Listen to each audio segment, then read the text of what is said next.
Boa tarde a todos. Espero que estejam me ouvindo bem, vendo também.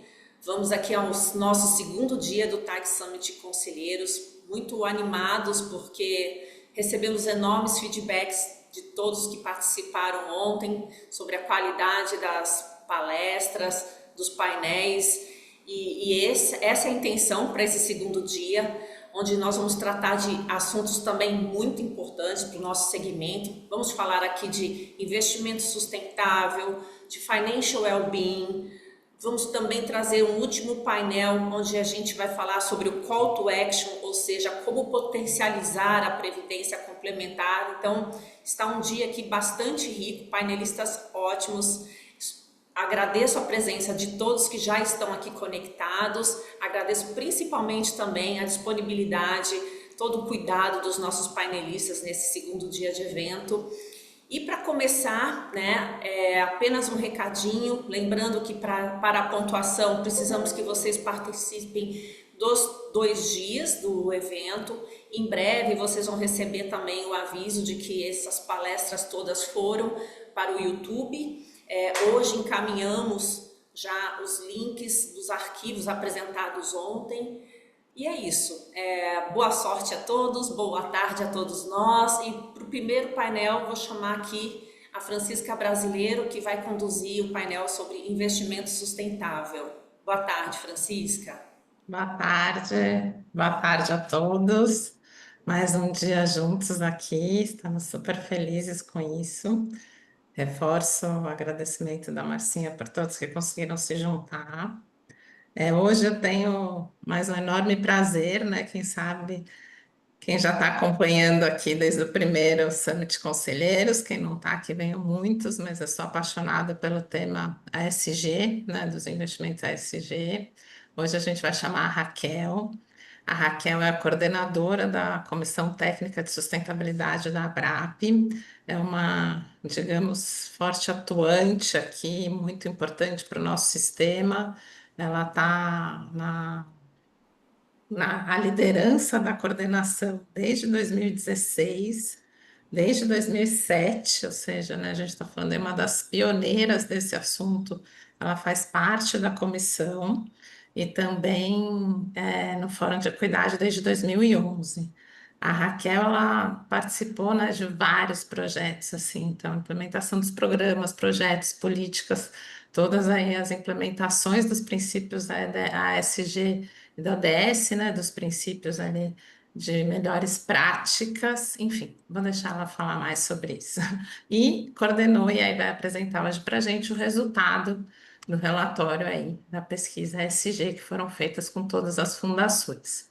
Então, hoje teremos uma aula. Raquel, acho que ela já está aí junto com a gente, não sei se a câmera está ativa, mas antes dela começar a falar, Raquel, muito bem-vinda, muito obrigada por aceitar participar aqui do nosso evento. Estamos super ansiosos e obrigada por todo o trabalho que você tem feito nessa prática tão importante para o nosso sistema. Obrigada, Raquel. E agora eu deixo vocês e venho para os próximos. Até mais, gente. Muitíssimo Até obrigada, mais. Márcia. Antes da Raquel começar a falar, eu vou trazer alguns números aqui do mundo, né? E principalmente olhando sobre o olhar de investimentos, que é, né, a minha praia aqui, mas só para a gente entender, entender não, né? Observar um pouco o que a gente tem falado sobre tudo que está acontecendo nesse universo, que tem sido um universo talvez, não digo polêmico, mas, enfim, né? Com muitos movimentos desde o começo.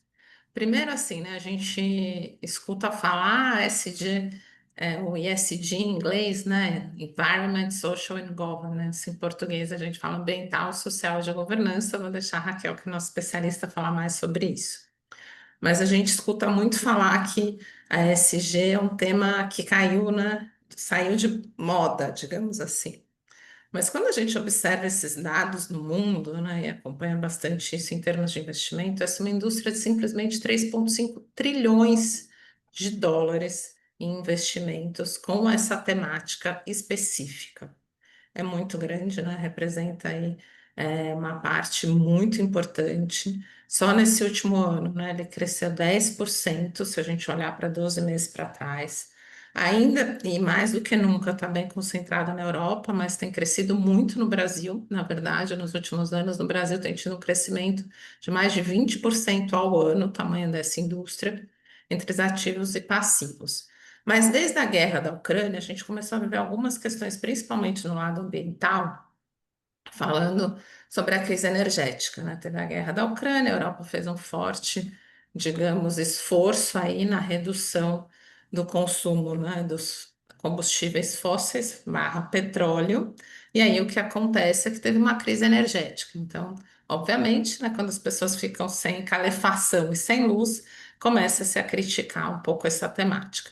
Mas eu quis trazer esses dados para mostrar que, ao contrário do que se comenta, se propagandeia, a indústria segue crescendo, mesmo nesse ambiente difícil que a gente está vivendo. Então, no primeiro trimestre de 25, que também a gente sabe, é um ambiente político aí que aparentemente não seria favorável para as pautas ESG no mundo, né? Porque a gente tem uma mudança de diretriz mesmo, né? Independente de qualquer viés político, o discurso era de que vamos promover aí, né, as políticas da industrialização, o consumo e assim por diante. A gente teve uma pequena queda de 0,3% do AM total, mas que foi revertida já no segundo trimestre desse ano. Então, a gente está falando que muito rapidamente voltou a crescer o fluxo para essa indústria. Isso é muito importante. Por outro lado, como a gente falou, a agenda ESG entre as gestoras dos Estados Unidos perdeu um pouco de força. Mas como, né?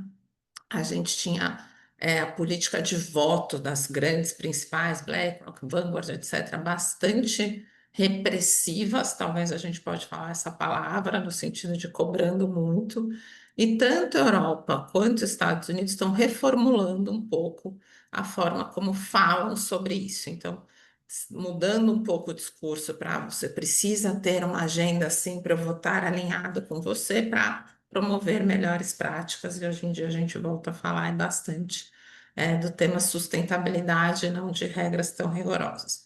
Por outro lado, a agenda regulatória, acho que a gente vai até ouvir bastante sobre isso, e aprender muito com a Raquel, vem se amadurecendo, fortalecendo cada vez mais forte.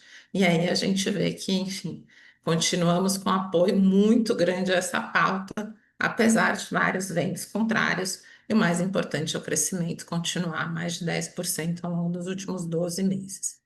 Dito isso, né, acho que a gente tem algumas temáticas em termos de investimento, a gente tem visto um crescimento muito forte nos investimentos passivos e na renda fixa, com a emissão de bonds, inclusive o Brasil teve o lançamento dos seus green bonds, com uma adesão muito grande no exterior, mas a parte de legislação, políticas, incentivos, tudo isso que são super importantes, são essenciais, tanto para a gente combater o greenwashing, que são essas agendas que, né, são mais marqueteiras que qualquer coisa, quanto para continuar promovendo. Por isso que eu reforço aqui a minha mensagem de Raquel, todos os membros da comissão técnica, todo mundo que está à frente aí dessa discussão, pelo excelente trabalho que está sendo feito. Eu acho que a gente vai ouvir um pouquinho para aprender quanta coisa a gente evoluiu e segue evoluindo no nosso país. Era isso, Raquel, muito rapidamente, só para realmente dar um panorama dos números do lado de investimento, mas passo para você aqui, que eu sei que tem muito para compartilhar conosco. Muitíssimo obrigada, Francisca. É um super prazer estar aqui nesse evento da TAG com conselheiros, que são pessoas que têm um poder de decisão enorme no mercado financeiro, nas entidades de previdência aberta e fechada, e a gente sabe o quanto é importante a perenidade, né, desses setores para o Brasil. Tem, Agradeço realmente muitíssimo e agradeço a atenção de todos vocês. vou te passar a Vamos lá, palavra aqui e voltamos para as perguntas, pessoal. tá, joia? Vou tentar colocar aqui a minha apresentação, só um instante, por favor.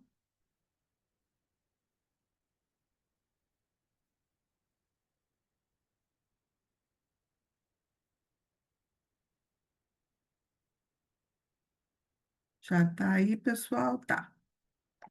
Bom, deixa eu fechar aqui. Não, eu acho que eu fiz besteira. Eu voltei para cá.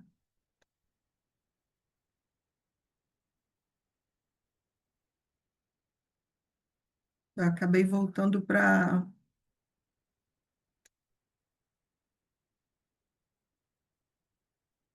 Meninos, me salvem aí, que eu acho que eu fiz besteira.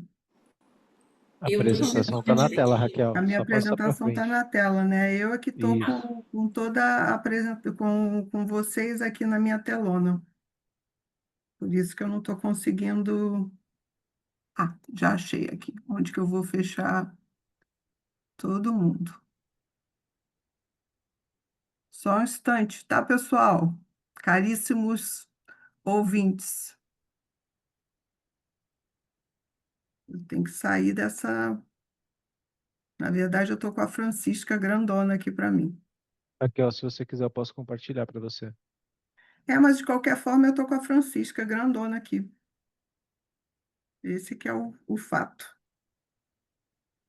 Talvez você tenha clicado no pensar, mas eu já não estou nem sem a câmera, Raquel. Talvez se você diminuir e voltar, É, sempre dá uma Francisca. Pronto, travadinha foi mesmo. resolvido.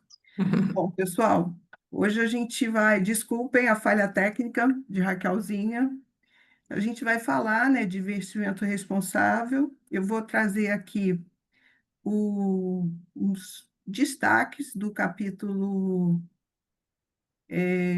de investimentos do relatório de sustentabilidade da Abrap, que vai ser lançado no Congresso da Abrap no próximo mês de outubro, no Congresso. Mas antes, eu gostaria da gente fazer um alinhamento sobre o ASG, o famoso ASG, porque se a gente estivesse no auditório aqui presencial e eu fizesse a pergunta assim, quantas pessoas aqui conhecem profundamente o tema ASG? Alguns levantariam a mão. Quantas pessoas aqui conhecem o assunto de forma moderada? Alguns levantariam. Quem não conhece nada, nunca teve interesse de conhecer, alguns também levantariam a mão. Então, eu acho importante a gente fazer um alinhamento sobre esse assunto, porque ele é muito importante para o mercado financeiro hoje, especialmente para vocês, conselheiros, né, que têm o poder da decisão dentro de uma empresa. Bom, vamos lá fazer esse alinhamento bem rápido, mas super importante. Esse conceito surgiu de uma forma bem forte, né, no século XXI. No entanto, suas raízes estão firmemente plantadas nas práticas de responsabilidade social e ambiental, e compreender esse histórico é fundamental para a gente apreciar a sua importância e os impactos que ele tem gerado em diversas indústrias e na sociedade. Muitas vezes é se manter sustentável, se manter perene ou ser fadado ao fracasso, né? Muita gente acha que o ASG começou há pouco tempo atrás, mas não, ele começou na década de 60, 70. E, na verdade, ele startou mesmo depois de 2020. E a gente vai saber o porquê disso daqui a pouquinho. Bom, 60, 70 foram movimentos sociais, Estados Unidos e Europa, já por questões de direitos civis, igualdade de gênero, e questão de poluição. É, Na década de 80, o conceito de desenvolvimento sustentável já vinha forte e atendendo às necessidades, a coisa de atender às necessidades presentes sem comprometer as futuras. Em 2004, a gente teve o Pacto Global da ONU e do Banco Mundial. incentivando instituições financeiras a integrar os fatores ESG nas decisões de investimentos. Aí veio realmente o conceito ESG em si. E a partir de 2020, o ESG começou a ser implantado, amplamente adotado, por investidores institucionais para agradar os gestores de ativos e empresas multinacionais. Bom, 2015, a gente vem com a Força-Tarefa TCFD, que foi criada para estabelecer padrões de divulgação financeira relacionada ao clima. Em 2017, CEOs do mundo inteiro se reúnem para promover os Objetivos do Desenvolvimento Sustentável, os ODS, que precisam ser cumpridos até 2030. Antes dos ODS, nós tivemos os ODM, que foram criados em 2015, e 2015, não, 2005, minto. E eles tinham uma especificidade, que eram obrigações dos governos. E os ODS não, eles são uma obrigação dos governos, das empresas e da sociedade, né? Se você for estudar os 17 ODS, você vai ver a amplitude que eles têm e o quanto que toda a sociedade, empresas e governos podem contribuir. E aí vem os anos seguintes, com a pressão por transparência e responsabilidade, a necessidade de atrair investidores, maior regulação e incentivos de governos de todo o mundo, a crescente pressão dos investidores, eh, e cada vez mais interessados em empresas com bom desempenho ESG. Aí vocês vão falar, mas isso aqui no Brasil ainda não acontecia, ainda não acontece dessa maneira. Mas no exterior, sim, e com impacto, buscando oportunidades de investimento com impacto positivo e menor risco. Esse sempre foi o grande interesse. E inovação tecnológica, também muito forte, permitindo às empresas que otimizem suas práticas e demonstrem progresso, foco na economia circular, carbono zero, o impacto no comportamento do consumidor, muitos consumidores priorizando produtos e serviços de empresas com práticas ESG sólidas realmente, e aprimoramento da qualidade de dados, né? A gente passou a ver uma evolução para atender a crescente demanda por informações confiáveis e precisas, e a adoção de métricas em relatórios, como SASB, GRI. Bom, e também a Francisca acabou de falar sobre isso, a superação de desafios, porque tem uma necessidade muito grande de ações disruptivas com relação ao greenwashing, né? Uma luta muito grande contra essa prática.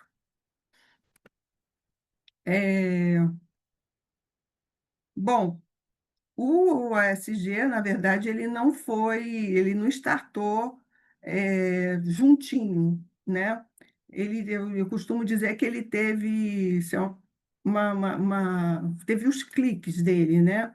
O, o G, o grande clique do G foi na crise financeira de 2008, quando teve lá a bolha imobiliária americana, né, nos Estados Unidos, que as pessoas tomaram um grande susto, né?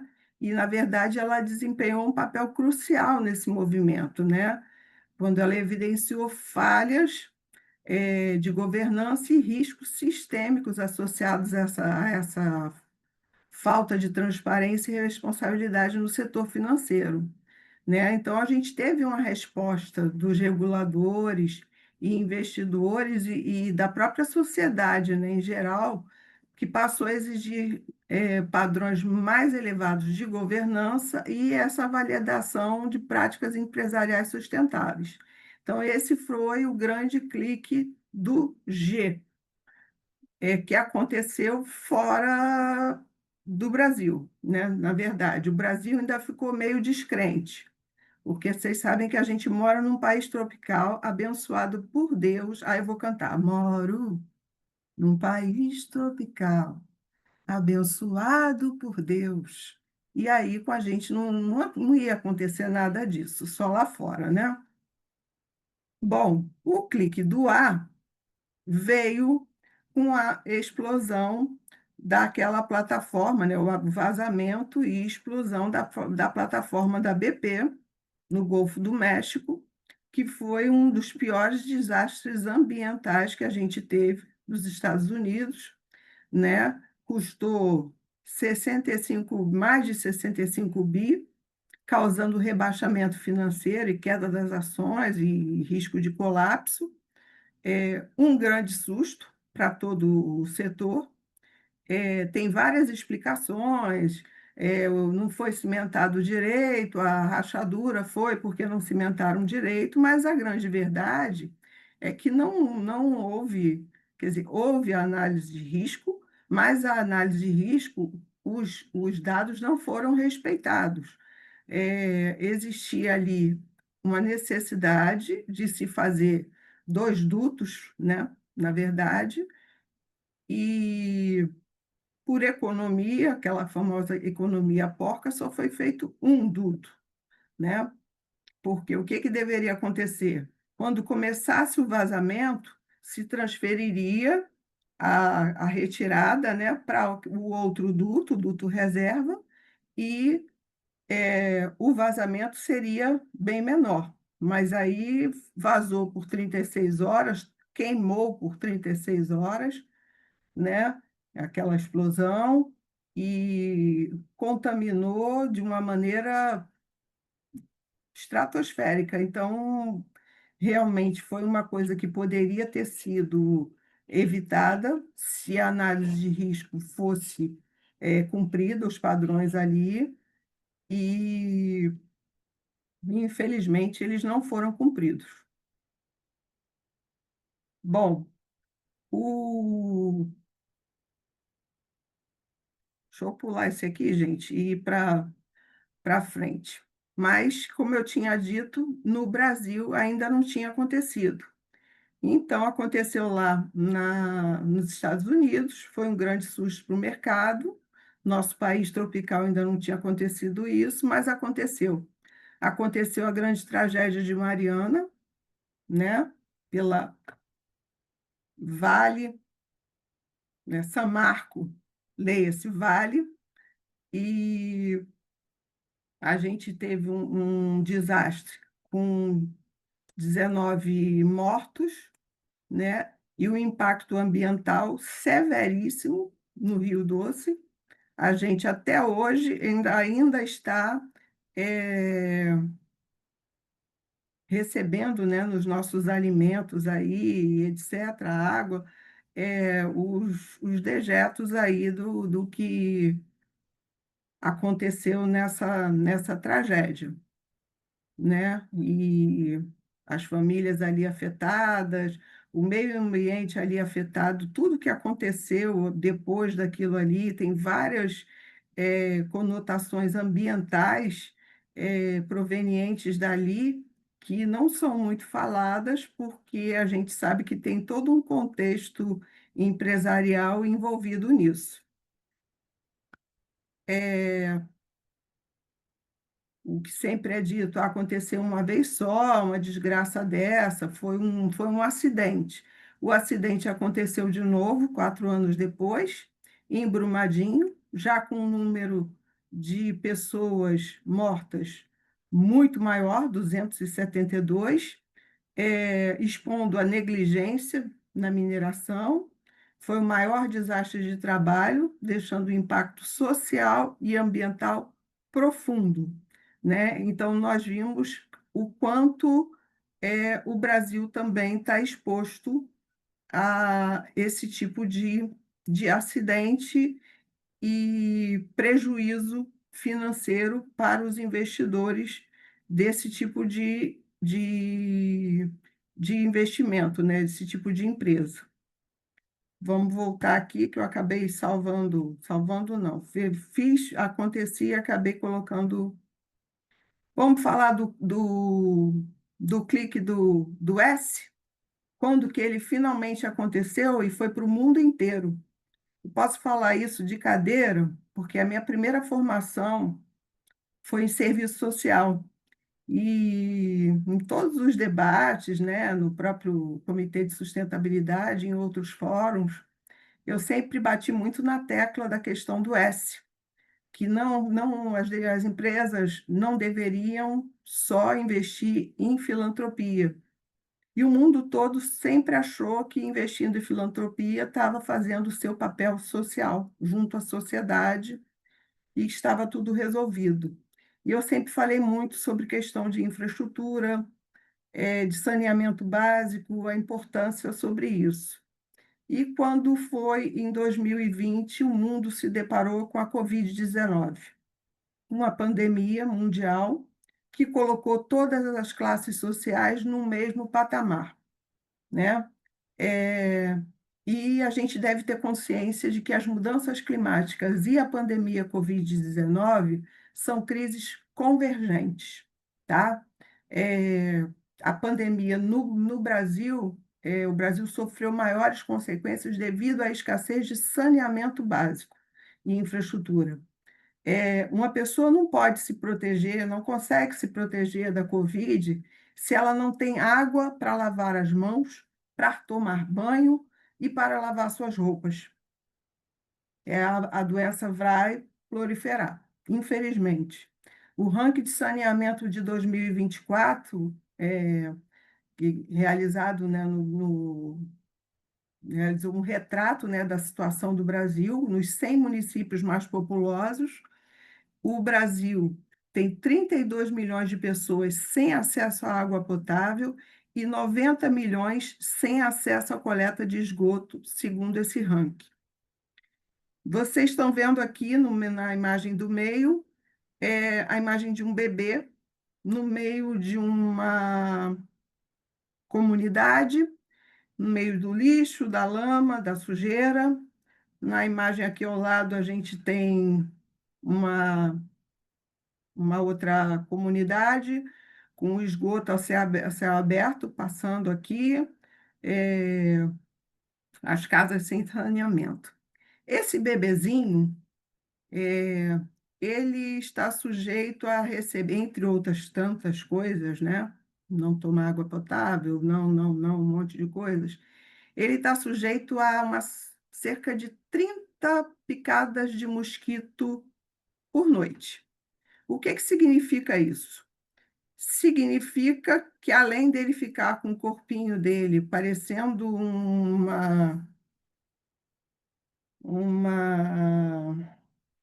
eu esqueci o termo agora, né? Uma peneirazinha, que se fala, essas picadas de mosquito, elas vão contaminar o sangue dessa criança e ele vai adquirir doenças no seu fígado, no seu rim, no seu coração, no seu baço. E essas doenças vão acompanhá-lo durante a infância, a adolescência e a idade adulta. Então, ele será um grande freguês dos postos de saúde, dos hospitais, vai precisar de medicação, vai precisar de atendimento médico, não vai conseguir trabalhar direito, vai ser aquele que vai precisar de licenças médicas, de internação e etc. E aí, consequentemente, o governo vai sempre ter que investir em construção de hospitais, em doação de medicamentos, etc, etc, etc. Então, a gente vai estar sempre combatendo ou resolvendo a questão da consequência e não da causa. A causa está aí, a questão do saneamento e da infraestrutura no Brasil. e o governo não tem condições de dar conta de tudo isso. A necessidade de infraestrutura num país como o Brasil, tão grande como o Brasil, é muito grande, de saneamento e infraestrutura, ainda mais com uma sociedade com um nível de pobreza tão grande, né? Isso é uma coisa para a gente pensar e já saber que a gente corre o risco, infelizmente, de ter outras pandemias como a Covid, ainda mais com a questão do desmatamento e com as mudanças climáticas. Bom, deixa eu pular esse aqui que a gente já foi, o próximo. É, quem tem o maior poder de influência e de negociação junto às grandes empresas e junto às grandes indústrias? Não é o governo, são os grandes investidores, o mercado financeiro, os bancos, as FPCs, as FPAs, as entidades de previdência complementar abertas. Esses são os que podem cobrar atitudes, né, voltadas aos princípios ambientais, sociais e de governança, para que essas empresas tenham um crescimento melhor, tenham inovação, para que elas não quebrem, para que nós tenhamos nossos investimentos salvaguardados e possamos investir melhor e mais em infraestrutura e em outras coisas que desenvolvam o país, que atraiam novos investidores, novos participantes para nós, né? A cobrança da sociedade por responsabilidade social começou lá, como eu disse, né, nos anos 60, 70. Imagina hoje, né? Pode começar começou pela não aquisição de um produto, de um serviço, de um alimento, até não querer fazer parte de um fundo de pensão que não adota os critérios de análise ESG nos seus investimentos. Mas que riscos são esses? Bom, a gente já deu uma palhinha, né? Onde é que eles estão? Eles estão no desmatamento, né? Eles estão nas queimadas, né? Propositais ou não propositais, por conta das mudanças climáticas. Eles estão no degelo, que a gente tem visto aí. Eles estão na falta de infraestrutura, eles estão na irresponsabilidade das indústrias quando eles colocam seus produtos, né, colocam seus produtos químicos, né, seus restos de produtos químicos nos rios, nos mares, e acabam contaminando toda uma região que vai para o mar, e a gente não sabe a proporção, o que tem naquilo dali, a quantidade de peixes e de animais daquela região contaminados, de pessoas daquela região contaminadas que podem ficar doentes, adquirir doenças que podem levar até à morte. Qual foi a análise de risco que essa empresa que está aqui, que deixou a água toda verde, qual foi a análise de risco que ela fez, social, ambiental, quando ela se instalou nesse lugar? Ela tem previsão e provisão orçamentária para esse tipo de risco? Se você é um investidor de uma empresa como essa e ela tem um passivo ambiental e social como esse, você pode ser prejudicado com relação a isso. Uma indústria farmacêutica, como essa aqui dessa explosão, ela foi construída em pleno centro urbano. Teve a explosão, como a gente está vendo aqui, uma explosão enorme. A foto ao lado, nós estamos vendo de uma distância enorme, ainda dá para se ver o tamanho da explosão. Quantas pessoas morreram nessa explosão? Quantas pessoas na região circunvizinha foram atingidas, morreram, tiveram sequelas, né? Que tipo de material que estava ali? Qual a sequela disso daí? tinha provisão e previsão, fez análise de risco ambiental e social disso daqui, vai pagar as indenizações como?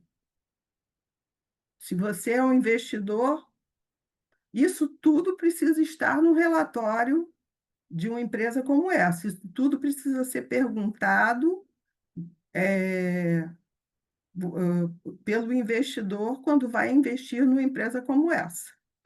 Vamos aos riscos sociais. Como é que está a questão de equidade, diversidade? Está sendo trabalhado isso? Essa empresa trabalha essas questões para que não haja passivo trabalhista de racismo, de transfobia, de assédio moral, sexual, psicológico, aumento de violência contra a mulher, aí existem uma série de faltas e etc., por falta de orientação. Como é que está a questão de governança dessas empresas, né?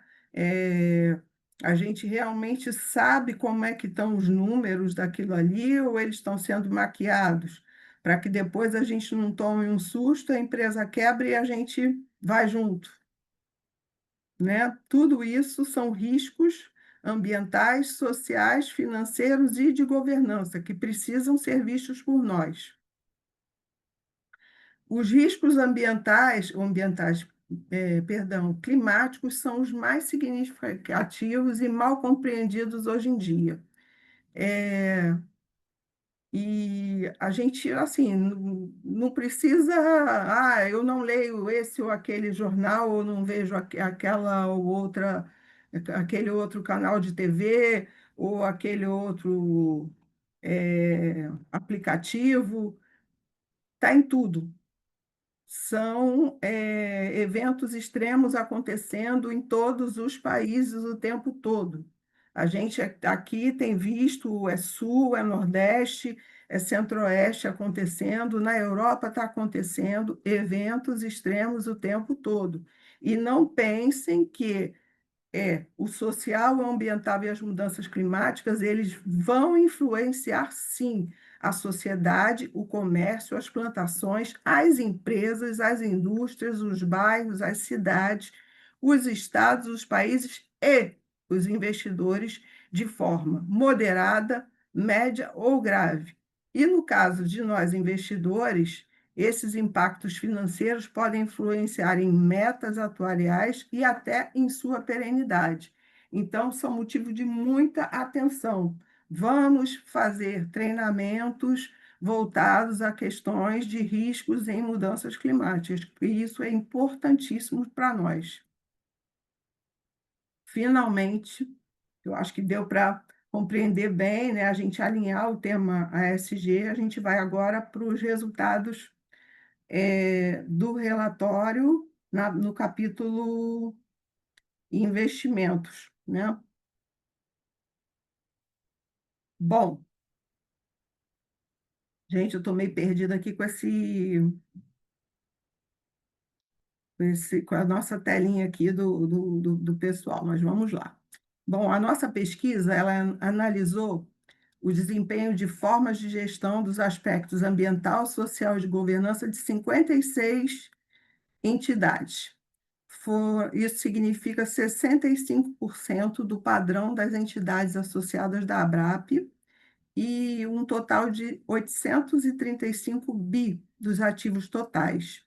Nós enviamos a pesquisa para as 234 associadas à ABRAP, mas tivemos esse retorno de 56. Quase que o mesmo retorno da pesquisa que nós fizemos em 2020, praticamente o mesmo retorno. A gente ainda não tem um diagnóstico do que faz as associadas terem essa recusa, né, de responder. Mas a gente tem um resultado bacana, porque são números expressivos, como a gente vê aqui, né? Em entidades de grande porte, né? Acima de 10 bilhões, a gente dividiu em 3 grupos, foram 12, Médio porte, entre 2 e 10 bilhões, foram 29 entidades, e de pequeno porte, menor que 2 bilhões, 15 entidades. Os temas definidos foram definidos com base em processos de investimentos, gestão responsável ESG. Essa pesquisa foi uma parceria entre o nosso Comitê de Sustentabilidade e a Blendon ESG Services. A nossa materialidade foi revisada em 2024. Mas que mané materialidade é essa de uma pesquisa? A pesquisa de materialidade, nela a gente faz a pesquisa não baseado no que a gente quer perguntar. Ah, nós queremos perguntar isso, isso e isso. Não. Previamente, nós fazemos uma pesquisa com os nossos principais stakeholders, nossos principais públicos de relacionamento. Participantes e assistidos,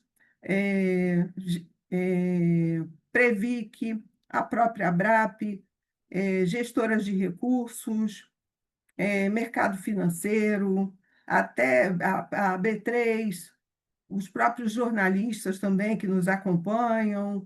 É uma pesquisa bem ampla e a gente ouve o que eles querem e tem interesse de saber sobre as entidades de previdência complementar.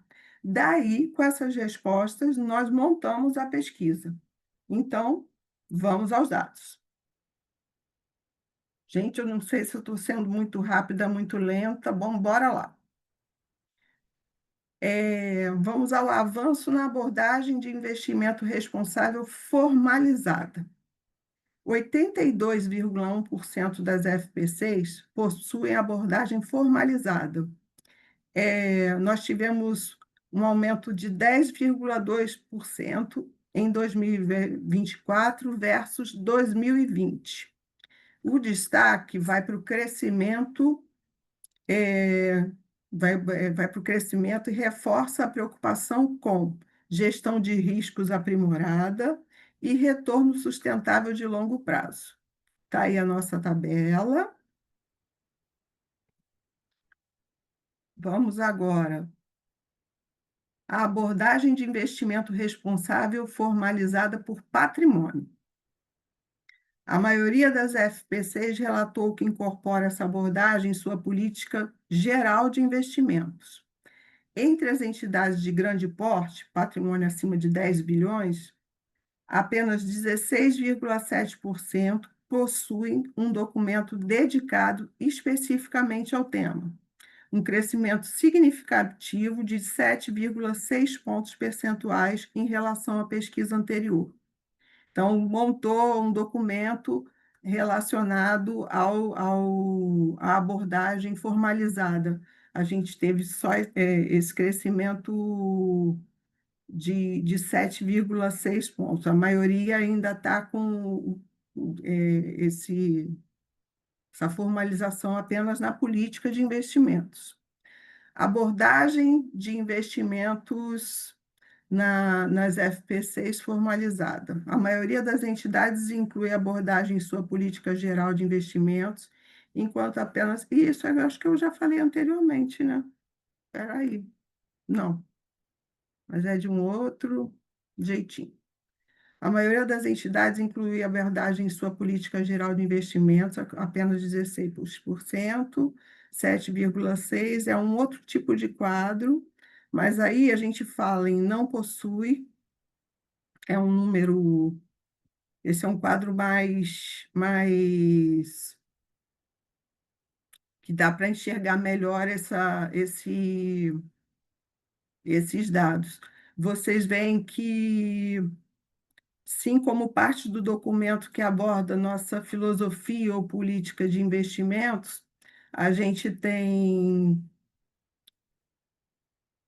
um crescimento, né, entre 2 e 10 bilhões e entre 2 bilhões, houve um crescimento.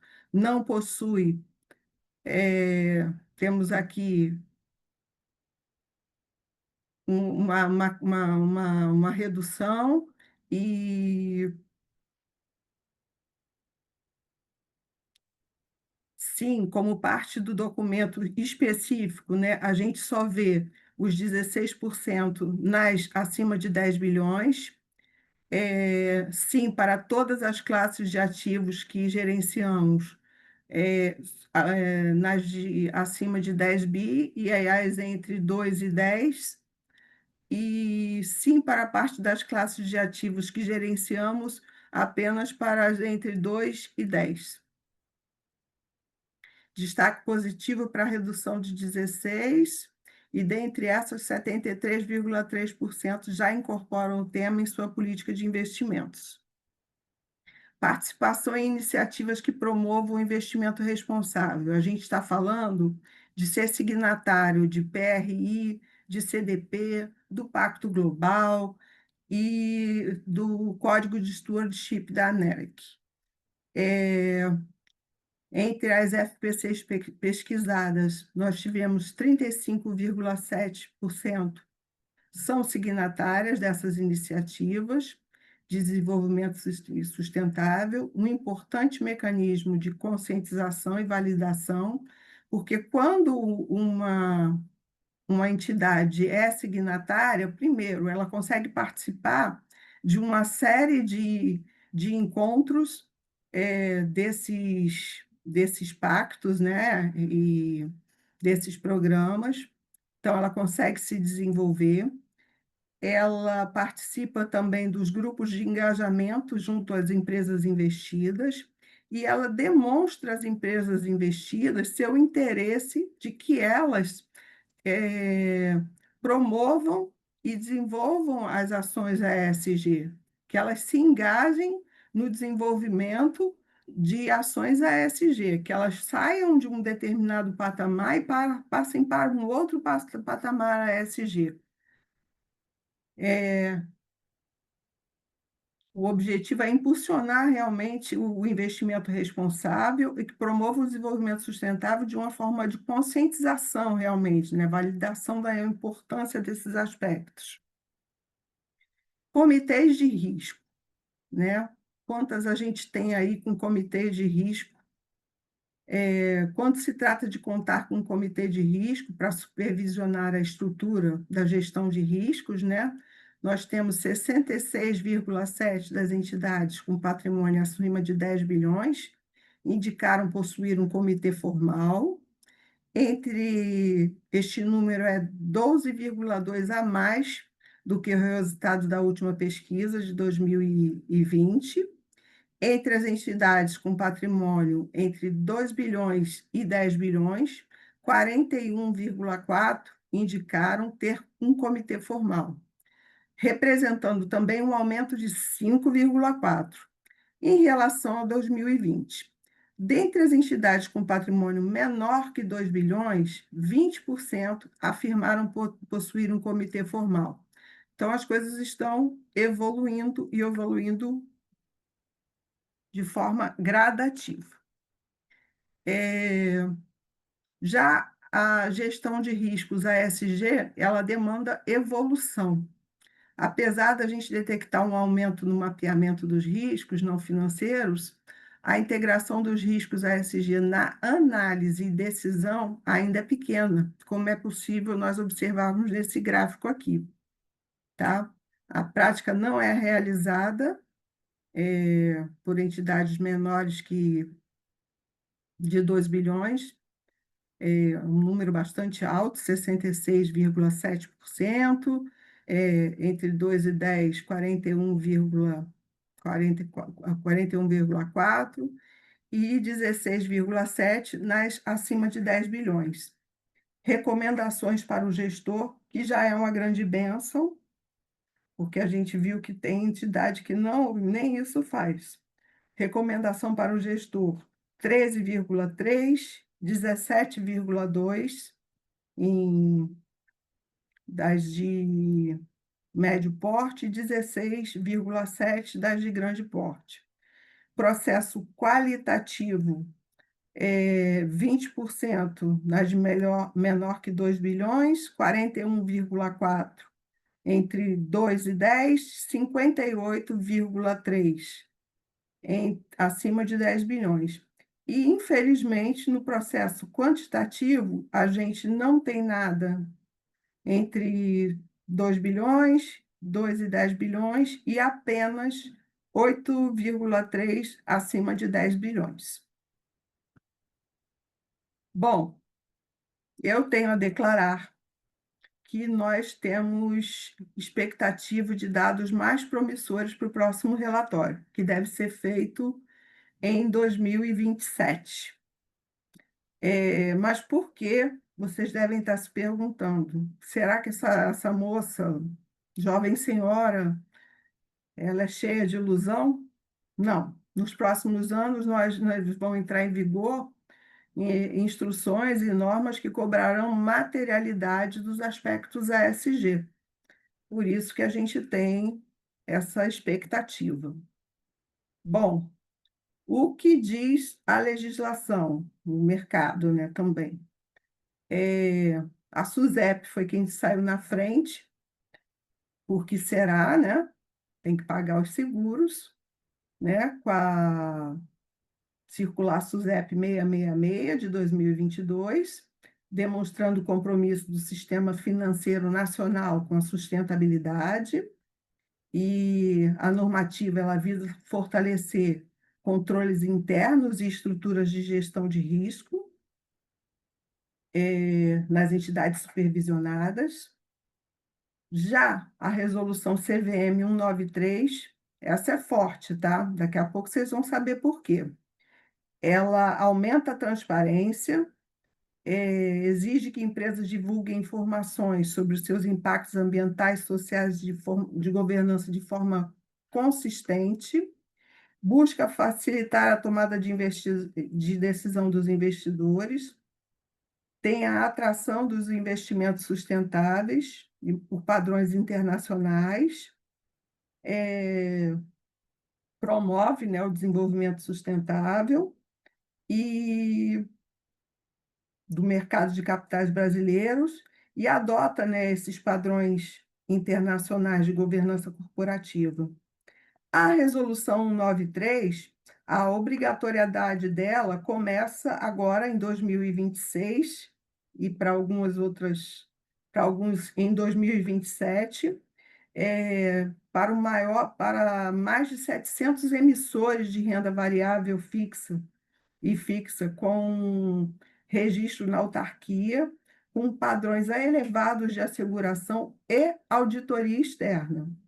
Então, as coisas começaram a se tornar uma realidade no Brasil, porque a gente via isso acontecendo na Europa muito fortemente, e a grande verdade é que as coisas só realmente, de fato, acontecem quando elas se tornam uma exigência legal, né? Bom, a B3 ela não tem uma legislação, mas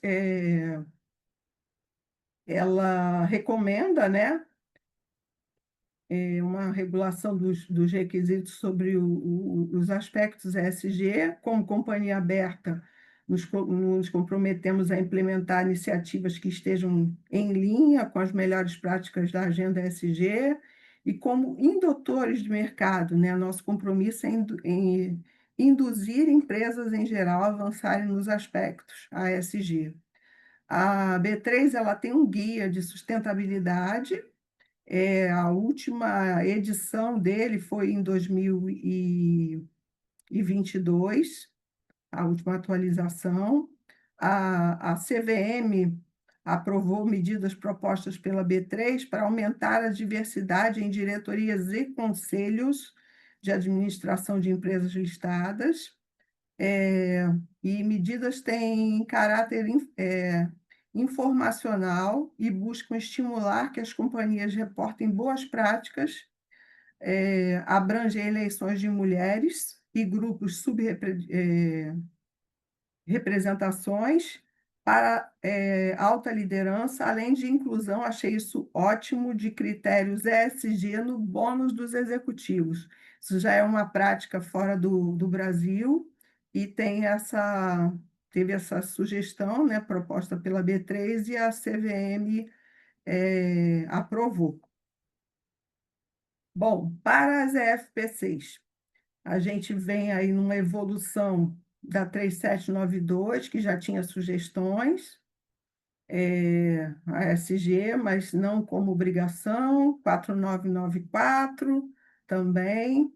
A resolução 23 já veio com orientações, que nós vamos ver já já, e a 52, a resolução Previc, né, 23, e a resolução CMN 5202 de 2025, ela já vem com uma normatização dos princípios ASG. Só para lembrar, investimento responsável é o mesmo que gestão de riscos e oportunidades, que são iguais a dever fiduciário. Os objetivos da integração dos aspectos ambientais e sociais e de governança numa gestão de investimentos são melhorar a gestão desses riscos e garantir o retorno sustentável de médio e longo prazo. Bom, o que diz aí a 5202 que pega a questão da materialidade e relevância nos aspectos ASG? O artigo 10, no inciso 4º, ele diz que a FPC deve considerar, na análise de risco, quando julgar material irrelevante, os aspectos relacionados à sustentabilidade econômica, ambiental, social e de investimentos. No caso aí, a gente está falando da incorporação do julgamento de materialidade e relevância ao dever fiduciário.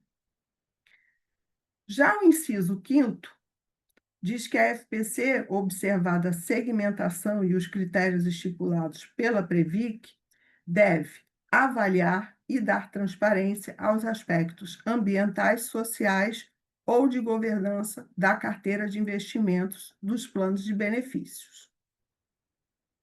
Bom, já a resolução 23, ela já vem falando claramente no artigo 212 que a política de investimentos deve conter, no mínimo, as seguintes informações: as diretrizes de observância dos princípios de responsabilidade ambiental, social e de governança, preferencialmente de forma diferenciada dos setores de atividades econômicas. Bom, a Previc tem falado muito com áreas de investimento, falou com a área de sustentabilidade também da ABRAP, sobre a cobrança que ela irá fazer a partir de agora, com relação à resolução Previc 23, com relação à resolução CMN 5202 de 2025, especificamente com relação à Instrução Previc 23 de 2023, a cobrança será em cima dos critérios ASG de investimentos nos normativos, né? Vai haver uma grande cobrança em cima disso. Atenção, senhores das FPCs. Materialidade e relevância. A FPC deve incluir critérios ASG na análise de risco quando julgar material irrelevante. Análise de impacto. Avaliação obrigatória de fatores ambientais, sociais e de governança. Transparência. Critérios ASG devem ser claros e públicos. Segmentação. Adoção de segmentação para proporcionalidade regulatória para observância dos aspectos ESG. Só mais um comentário. As primeiras a serem cobradas, S1, na sequência S2, e S3 e S4 não vão ficar de fora, também serão cobradas. Como assim? Obrigações estabelecidas pela Resolução Previc 23 de 23. Na política de investimentos, vai ter que ter, ou a pergunta que vai ser feita: como têm sido aplicadas as diretrizes ESG previstas na Resolução 23 nas políticas de investimentos? Já há documentação específica.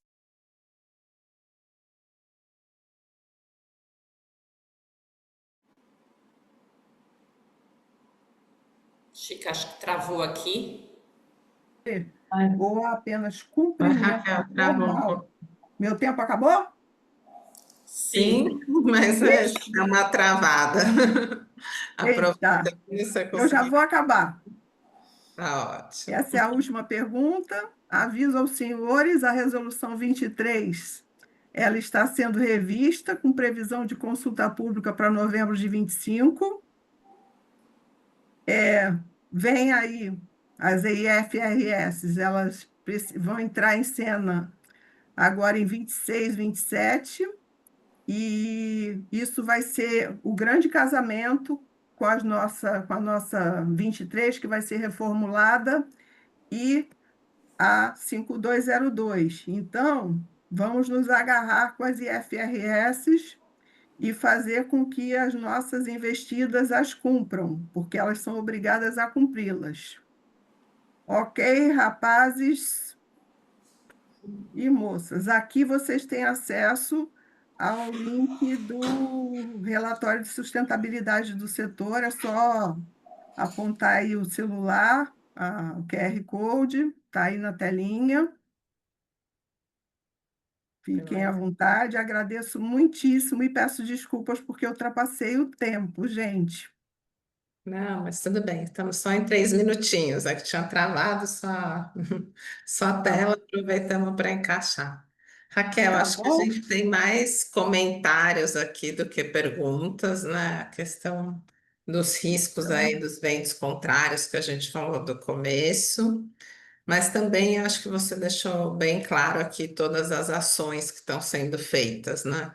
No âmbito regulatório, no âmbito das entidades autorreguladas, das mudanças globais nesse sentido, trazendo transparência. Então, acho que foi respondido aqui que, apesar de ter, né, questões, a gente tem uma pergunta aqui falando das políticas econômicas do governo Trump, que não são exatamente a favor das questões climáticas. A gente tem toda uma série de ações feitas, que acho que principalmente aqui para o nosso país vão trazer muita evolução e maturidade, né? vamos obedecer a nossa legislação e as IFRS são regulações internacionais e o Brasil também terá que cumpri-las. Que é, O Trump, ele esbraveja muito, gente. Mas, assim, ele não pode mudar regulações internacionais só porque ele quer, né? É, e na a gente, prática, a a gente tem gente segue vendo a evolução do setor. a gente tem a nossa regulação aí, que a Previc, CVM, CMN colocaram, nós temos que cumpri-las.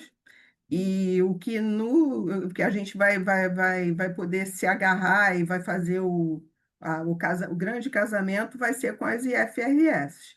Quem ainda não começou a estudar sobre IFRS, começa a fuçar no próprio LinkedIn, tem uma série de cursos gratuitos, cursos mais com valores baixos. A própria ABRAP, a gente deve ter reunião na próxima semana para discutir sobre esse assunto, né, para realmente capacitar, né, os grupos para essas regulações que vêm aí, porque realmente vai ser cobrado e não vai ter para onde correr. Ótima Tá? mensagem final.